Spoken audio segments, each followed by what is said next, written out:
Hello, I'm David Stichon, and this term paper is entitled From the Pulpit to the Field, Members of the Black Robe Regiment Who Served in the Revolutionary War.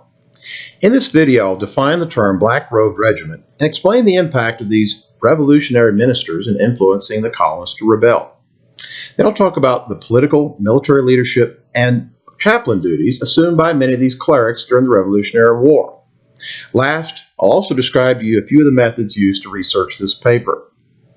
While those elites referred to as the founders met in committees to craft the American Declaration of Independence, the Articles of Confederation, and the United States Constitution, colonial ministers energized their flocks with rebellious sermons each week for a generation from pulpits across America.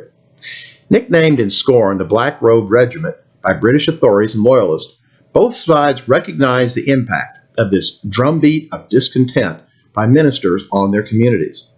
These patriot ministers directly influenced those disgruntled Americans who formed mobs or shouldered muskets. As the revolution sparked a war, many of the activist ministers of the Black Robe regiments left their pulpits and became politicians, soldiers, or chaplains during the long conflict. Clerics who served in government roles included John Witherspoon, who signed the Declaration of Independence, the Articles of Confederation, and voted as a New Jersey representative to ratify the Constitution.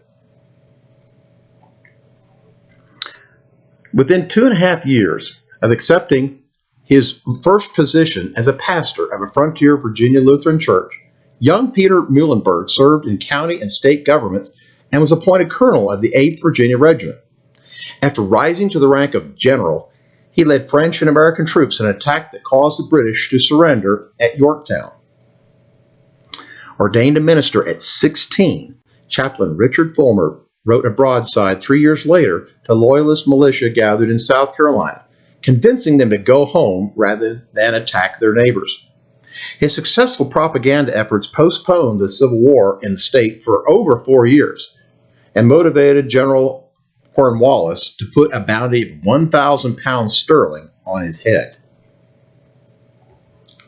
Chaplain and assistant quartermaster James Caldwell, who grew up in the Cub Creek Church in Virginia, rode into battle handing out copies of Isaac Watts' hymn books, encouraging his armed flock to use the pages for wadding and, quote, put Watts into them.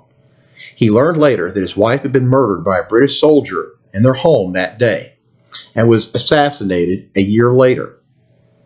These are a few of those who served as preacher politicians, put on the blue coat as soldiers, or became those threadbare chaplains who shared the poor food, wet blankets, and deadly diseases of those patriots whom they shepherded in the field.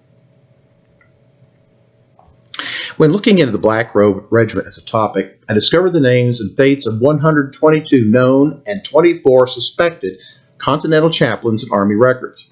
I scrolled through hundreds of original political sermons in the 2 volumes of the Sandoz collection, and a number of other sources in facsimile or typescript to find their sermons. I found that the Ancestry.com expanded service, Fold 3, is invaluable for discovering official military records of chaplains and other soldiers. Sometimes you just have to pick up the phone and ask for advice.